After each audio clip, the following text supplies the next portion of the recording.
ఆగండి ఆగండి స్టోరీ విని వెళ్ళండి. ఒకరోజు తాబేలు చిలుక మాట్లాడుకుంటున్నాయంట.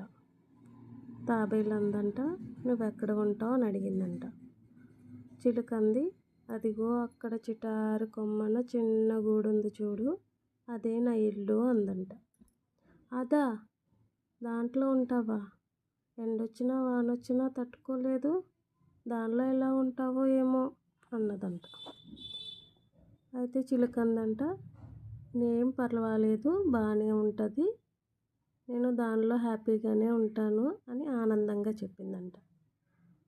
దానిలో ఏం ఆనందం ఉంది?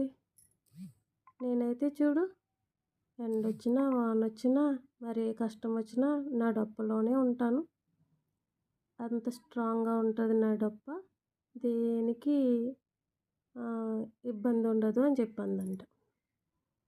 అయితే పక్షి అందంట, అదే చిలుక అందంట, నాకు కూడా అలాగే ఉంటుంది, నా గూడు కూడా నా చేతులతో కట్టుకున్న నా గూడు చాలా బాగుంటుంది, నా కష్టంతో కట్టుకున్నాను కాబట్టి నా గూట్లో నేను, నా భార్య, నా పిల్లలు ఆనందంగా ఉంటాము, అదే నీ డొప్పలో అయితే నువ్వు ఒక్కదానివే ఉండాలి అని అందంట.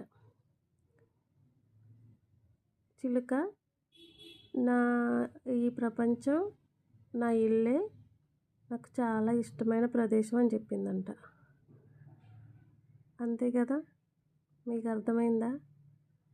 నలుగురం కలిసి ఒకే చోట ఉంటే అది అడవిలోనైనా హ్యాపీగా ఉండగలం, అది మన చేతులతో కట్టుకున్న ఇల్లు అయితే ఇంకా బాగుంటుంది కదా. మీరేమంటారో కామెంట్ చేయండి.